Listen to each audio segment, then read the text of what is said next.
Good afternoon, traders, and welcome to another edition of AwesomeCallsTrading.com.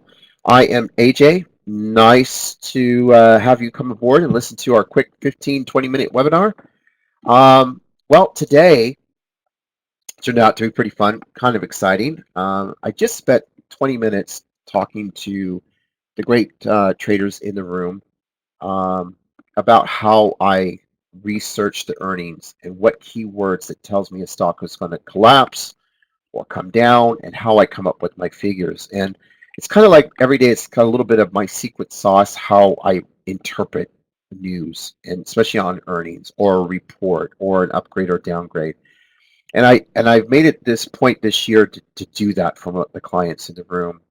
I feel like the more you educate a trader, the more they're going to understand the move before it happens, and the better trader they're going to be, and the more confident. And that's really the essence of day trading, is you have to have confidence in yourself. And when you have that, and you're trading without fear, that means that you'll take bigger size, because in the end you're like looking at a stock going, well, this is going to do this, and this is going to do this, and this is going to do this.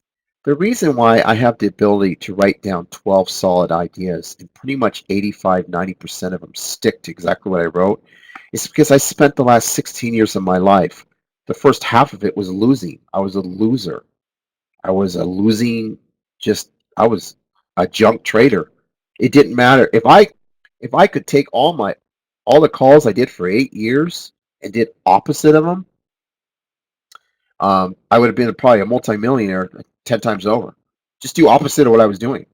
And that's because I was trained wrong. I was brought up, just chasing a buck, not understanding. I was in a room that had their own special language. And if I asked too many questions, I got muted. That I couldn't learn. I couldn't, like, if you ask the mod, hey, what did you see and why? Oh, buy my DVD. It'll explain a few things. Or I told you what to do. No, I copy and paste, and this is what you said. I don't see where it says short and why. A lot of these rooms don't tell you why a stock's going to come down. Now they do, because obviously they listen to Awesome Calls Trading and they want to emulate what we do. But a lot of rooms don't do that. They won't give you the why. And when you don't have the why behind the idea, you can't really trade it. You're like a deer in headlights. You'll just stare at it. Do you know why? Because you don't know why it's even coming down. Why would we even trade that stock? But if you have the why behind the idea, that's when you'll start to make your money. That's when you start to elevate your game. And that's trading. All right.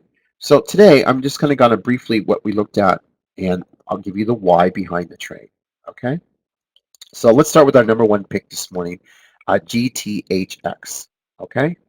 Now GTHX to me, um, basically it had really nice headline, but when you read through the headline, they had planned to file an application or expect to file an application. Now, when you read news like that and you're gapping up 5 or 6 points and it's up thin, you have to understand, you got to read through the headline. All right. Just because they plan on doing something or they expect to, doesn't mean that that they're held to that. All right. So, with that being said, to me, when I read headlines like that, to me, I look for a short. I'm really short bias. I think a gap will get filled. And so I really try to attack the trade. So this morning, I told traders, in the end, I think this is going to be I really kind of like, oh my God, really type thing. I thought it might rip a little bit more out of the gate. I wanted you to short it, add on any pop. Don't worry about the stock is going to fade back down. I was looking for 1925. I figured I could keep 75 cents of the news, maybe a buck. I didn't think it would hold. I just thought it would be a quick paycheck. Once it popped, I thought it would just slush down and pull quickly. And I was really emphasizing that the filing doesn't mean anything. And so if you look at the call on the stock on GHTX, GTHX, hold on. You can see that we played this really well this morning by understanding the news. So here's the gap up off the news yesterday. You can see it in pre-market. It sort of held up in that 23 area. I gave it room to add in case it popped again, but I figured we'd have some nice profit taking. So I called for the short, and literally within the opening bell of that short, it pulled 3 points. So if you took 100 shares short pre-market or at the open, did a market order, got filled at 22.80, 22.90, whatever, in less than 90 seconds, you were already done. See the 1 minute mark? You were done. And that's because you could really, you could see the news, you could see the trade before it even happens because the way that it was, the wire was done. And in my opinion, the stock will break tomorrow and just come right back down. They probably even do an offering to capture some of this. 2 million shares at 20, give them $40 million to play with. So I think this was just all fluff. Get some money in their account, do an offering, get 30, 40 million, and everyone's happy. In the meantime, as traders, it's not a long. There's no long here. And to me, it's just, I'm just very short on it. Okay. The next trade that we did was MLM. This was a beautiful trade this morning. I personally played this actually 3 times today, twice on the short side and once on the long side where I dark side and Jenny had the mic. And what on this one, this had several upgrades prior to the earnings were even released. I believe it was, let me look here. It had a nice run up into the last earnings to this earnings. It caught the upgrades over the last 30 days. From 190 all the way into 220 range, up here at 215. So it already had a nice run. But when I read the report this morning, it told me that all they were doing was going to reaffirm guidance. And there really not a lot of sparks were going to fly on it, just a regular reaffirm guidance. And that told me that I'm more short biased on the trade. I know I'm going to get a squeeze because the trade's very thin. There's not a lot of volume that comes in there unless it's an earnings or analyst day. But my main target was to short the stock. And I told traders, start nibbling long, short at 225, give it room to 228, have a nice average, and let the stock yank. You'll get about 5 to 7 points to the downside. And I was 100% correct on that. And it came down to, I think, 220, correct? 219.68 was the overall when it came down. Really a beautiful setup, nice play, well read, well understood. And quick money, if you did 100, 200 shares, I was playing with 200 shares. I was able to get in, and I got paid. It was really, really nice. I actually did 100 the first time, and then I went in there again and did 200. And then when I went long here, I played 200 and caught myself. I think it was 80 cents to $1 on it. It went already $1.50, but I didn't get it all. Really a nice trade. Really impressed with this one. Another trade we did was another earnings play, was WDC. Now this one was a little bit strange because it whipsawed a lot. It was very choppy. And the reason why it was choppy is because when the earnings came out, they were not that good. They missed. Their consensus was down. They didn't, the report wasn't good. And initially you could see the initial reaction after hours. It was going to basically get punished. I got to give credit to a couple analysts that played this before the earnings that were calling a 40. I think their target was $40 price target before the earnings came out. We actually shorted this stock back when it was when it got that downgrade. So somebody knew something that they weren't going to come out. The problem you have on this choppiness and why you have the stock that looks like this was simply the fact that what happened was. They don't give guidance until you're they give guidance on the conference call. And there's a few companies that will do that because they don't want investors to panic on their numbers when they come out. So they want to bring a little softening to the blow. And by them explaining themselves in a conference call, it's easier for them to sell investors like, hey, I know we're kind of messed up here, but we're going to fix it, and then the investors don't really pound on the stock like normally. If they would have written their guidance versus talking of it, I think the stock would have seen 45 and under. How do we play it? Well, I wanted the stock. Well, for me, it was simple. Because of my experience, I saw how it popped. I knew the 50-51 level was a good area to short. I figured it was going to come right back down to 48 or 47. And because it did that yesterday, so as long as I had the same setup, the chart told me how to play it. If you take the charts and duplicate it over each other, you can it's almost the same play. So for me, it was simple. Once I looked at this, I said, okay, long the open. So you could have went pre-market at 625 at $48.38, 48.40, 48.50. I said the stock would pop to 50 plus, scale in short, so you could have made over 2 points at the open and been done in 90 seconds. If you wanted to short the stock, all you had to do was wait for the pop. And yes, I am up. Thank you on that one. And this one, and then just scale in short and then take it down. And that's it. So that was the call this morning, and that's why you saw traders make really good money on WDC. WDC was right here, gapping up, gapping down 2.5. I would long the open, take it to 50 plus. All right. All right, B trades, thank you. Scale in short and take it back down to 46 and then bounce it. My thing was I wanted to pop the stock and then short the stock. Okay. So if you see, because of the way it was already done the previous day, that's exactly what I did. We went long, we popped the stock, we scaled in short around 50 to 51, had a nice average, and took it all the way down to 47.80. It double bottomed and then shot back up, and that was it. And now it's all the way back up again. Perfectly well-read play. Okay. Another play we did in the room, which was very popular. This one I'm very proud of as a day trader. This one kind of made me, so to speak, graduate to another level. This morning, VRNS the earnings came out yesterday after hours, and they were not really that good. Then the conference call, something was said in the call. Something was said in the call where every analyst this morning came out and upgraded the stock with higher price targets. All right, so I didn't have the script in my hand. What I had was the earnings report. Okay, and when I read the report, I kind of just simply laughed at it because there was no way, to me, in my history of trading, that this should have gapped up. So what I told traders is like, look, I know it's gapping up and it'll most likely squeeze. So scale in, keep it small, let it pop. At the end of the day, the stock is going to come back down to 68. My target on this stock in the room is 68. To get there, we're going to have to wait for it to set up. So if you want to start nibbling short pre-market around 72, 73, just know it's going to pop at the open. The higher it goes, the better the fill, the more money you'll make. Okay, so I want you to look. Let's see how I wrote it, because it's important that you tell a trader what to look for in the stock and how it's going to play out, so the trader can know. All right. How is this up? So I'm telling the traders, I've already read the report. This is a huge earnings miss.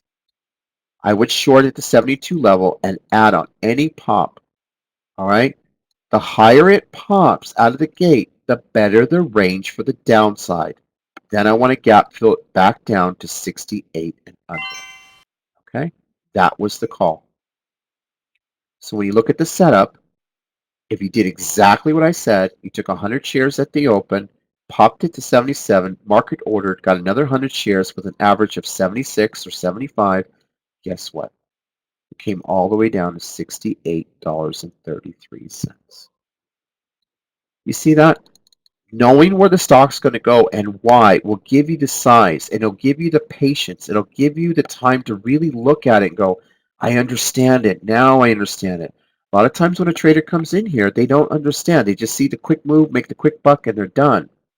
But other traders, if you just size in properly and look for the flag breakouts on the downside, the stock will trend lower. You'll get more sellers in there. The stock will just come down to what we're looking for. All right.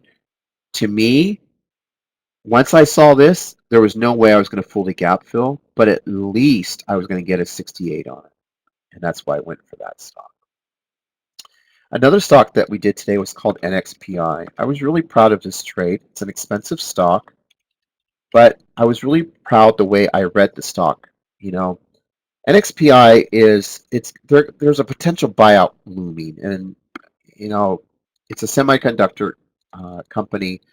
It's pretty expensive, but they had decent earnings. I wouldn't say blowout, but enough to keep the stock up.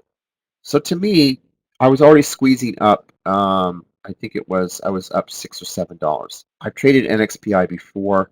And it's a very, very finicky stock. It's not your traditional, I don't know, TDD, VRNS, or whatever. And so what I did is I looked at it and I said, you know what, I think this is going to pop at the open between 107 and 108 or 109. I could scale in short. I could probably get it down to 104 and under. I think that's pretty much where it'll stay. And that I could just after you read the report. Now again, you have to understand. I read through the reports. I don't just read the report. I read through the report, and then I know the history of the stock because of my time. Because I play it almost every quarter. I play all the upgrades on it and any chatter news that comes out of it. And so to me, this was just going to be a pop and a sell off to 104 or under. And so that's how I wanted to write it down for the traders. So that way the traders can buy the puts on it. So if you look right here, all right, this is going to pop at the open to 107 or more to 109, scale in short, and take it down to 104 and under. And that's it. That's the trade. You see how I gave you an entry and an exit? But why? And the earnings were mixed. They beat, but the revenues fell by 7% year over year. That's not going to kill a stock, but that's giving me something. It's giving me a reason why it's not going to just go up all day long. It's telling me that, hey, we're going to have a little bit of a pullback on it. So don't assume, but it's not going to gap fill. It will not gap fill. Okay. So if you look at the stock, 107, I said, there's 107.70. And if you hit right here, there's 107 right there. And boom, boom, boom, boom. Credit goes to also Fire Trader, who helped walk this one down live in the room. And the stock ended up at 103. So I was off $1 on the downside, but hey, who cares? Traders made money. If you're an option player, you would have just came in and bought 104 puts, and if it hit 103, you made even more money. Okay. The next one that we did real quick was TTD. TTD is pretty much off of everyone's radars but ours. I caught this from CNBC this morning, and I like TTD. I like the range it provides when I'm in the room, when I see it. This morning, the stock was gapping down because there was a downgrade from a tier 2 firm, tier 3 firm. So the problem is when I did my research this morning, there was no actual price target on the downgrade. It was just it went from a outperform to a market perform. And the stock was gapping down $6 a share. Actually, $8 a share. So to me, I felt, well, if you're not going to give me a price target for the downgrade, then most assuming I'm going to long the stock at the open, gap fill it to 223 or 224, scale in short, and write it right back down. You see, on a trade like this, you have to set this up for you. If you want to short it, then you can't short the open. You cannot short the open. Okay, you cannot. You will get killed. All right, you have to long the open. When you have a downgrade, but you don't have a price target, you're immediately gonna. I call this the Goldman Sachs pop, the GS pop, because Goldman Sachs, anytime they give a downgrade, just pop it. All right, I call this the GS pop. So you're going to get a pop out of the gate. Why? Because you don't have a price target set. So nobody knows, well, is it worth 225? Is it worth 226? What's it worth? If you don't know what it's worth, then I'm going to pop you right back up. And that's what I did. So if you look at the pre-market notes, TDD, downgraded, capping down 7. I would long at 218. I've already told the day traders in the room to long the stock at 218. Give it room to 215 in case it pulls. Don't panic. It's going to pop 3 to 5 points at the open, and then you could top it off at 223 and then short the stock to fade it back down. Because why? Because there's no price target was given.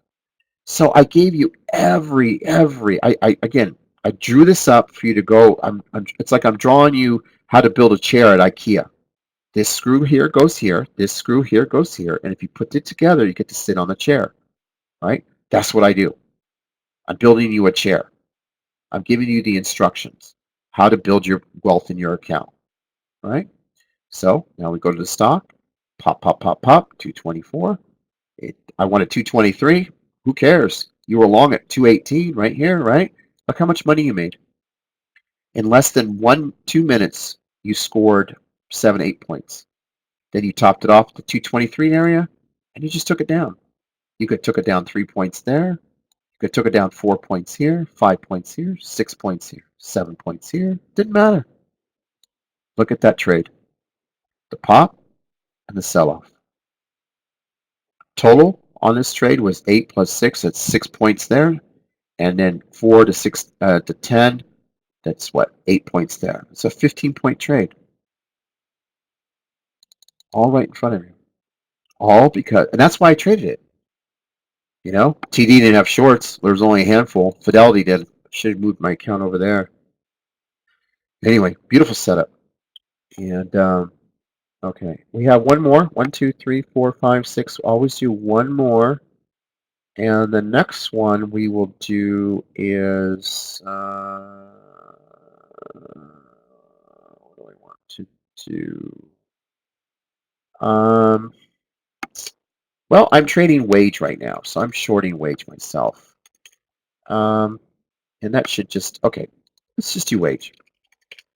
The reason why I like Wage for short is because I'm going to read you the headline. I think it's more important that you understand the headline to it first. So it was gapping up, obviously, quite a bit. I think it was gapping up, according to my notes, Wage was gapping up 7. Okay.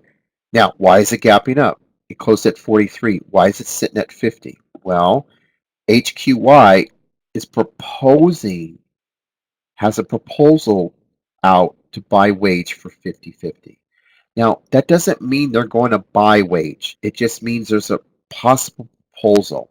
So to me, I wanted to short 50-50 and 51, and I want to slowly fade it to 46. You see how I wrote slow fader? When I mean slow fader, I mean just that, slow. If it dumped at the open at 45, 46, I wanted you to long. But if it popped or held up there at the 50-50 to 51, which was pretty much the target price that they were looking for, excuse me, I wanted you to short the stock for a slow fader. Now, why am I saying that? Well, let's take a look at the headline. Read through the headline, okay? Read through the headline, Wage, right? All right, here we go. Right there. You see this? H on Tuesday confirmed it made an unsolicited proposal to buy Wage for 50-50. A share in cash or about $2 billion. Okay. When you have a cash offer and a stock offer and different ways of putting a deal together, it doesn't always going to stay at the 50-50 price. Okay. So the thing that really caught my eye was it was an unsolicited proposal. Do you know what that means? That means I'm throwing a sheet in front of you saying, yeah, I'll buy your company for, I like it, maybe $50 a share. Now, I really haven't done a lot of maybe dived in there. I'm just trying to show you that I'm considering buying your stock or buying your company. Okay. So to me, it's a lot of vagueness still out there. There's nothing concrete. So for me, I was looking for 50-50 to 51, scale in short, slow all day fade. And it also said it ready to negotiate a deal with adding that it has provided a definitive debt financing commitment letter to Wage and is willing to include stock. You see that? Willing to include stock as part of the consideration. That means you're not going to pay the full price of 50-50 or 50 anyway. It's going to probably end up around 47, 46. So I kind of sense that when I read it. I've done these before, so I wasn't afraid to get in there. Unless this was a solid buyout offer, then I don't trade it. But this wasn't a takeover. It was an unsolicited proposal. And those I short. So, and I also picked this one, why I went after it, because I wanted to teach the traders in this great room.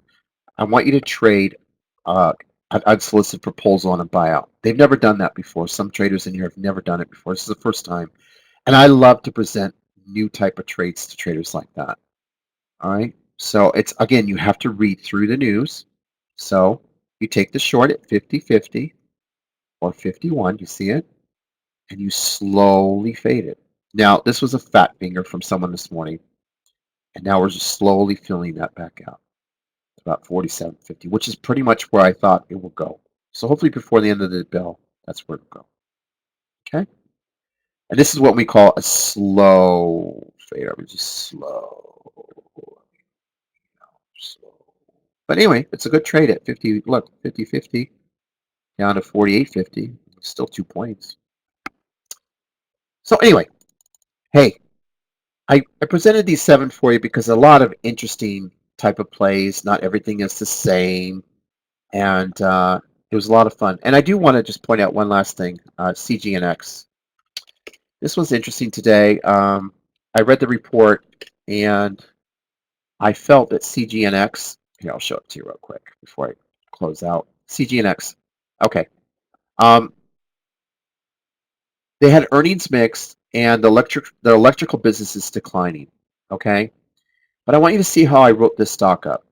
All right. The stock was gapping down 8. After reading the report, I felt that the stock was down too much. Too much. So I told traders in pre-market, you know what? Why don't you nibble long at 45? Give it room to 43, and I'm going to walk this thing up to $50 today and then fade it. And that was the call.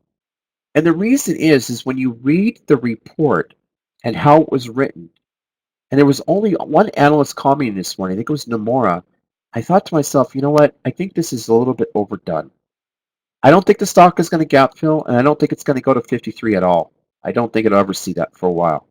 But I do think that we'll get enough short covering that will probably ease up all the way to $50. It'll take kind of throughout the day, all right? But if we once we get there and we touch it, then we can go for a nice fader on it. But don't short it. You can scalp short it in between, which is what I did. Didn't got in too late though because it pulled and I chased it and then it popped because it was going back to 50. But I want you to see how this was set up. If you just stayed the long way and you went at $45 and you had plenty of time to get in the trade and you held it all day. Let's just say you're a part-time trader, you couldn't stay in there all day, and you basically bought it at 45 and you had a sell at 49 and another one at 50. I want you to see how this one traded out. You ready? You're going to be excited. All right. So here's the pull. Remember, it closed at 54. Yanked. What did I say to do? Go long. Go long at $45 a share, which is right here. That's what I wrote. And within minutes, look at that. In 2 minutes, you shot to 49. Can you imagine 100 shares at 4 points? In 2 minutes, you would have been done. This was the short I was chasing here. And at the end of the day, check it out. It's heading to $50. Exactly where I said it would go. See this line right here? That's the target. See how it doubled right here yesterday?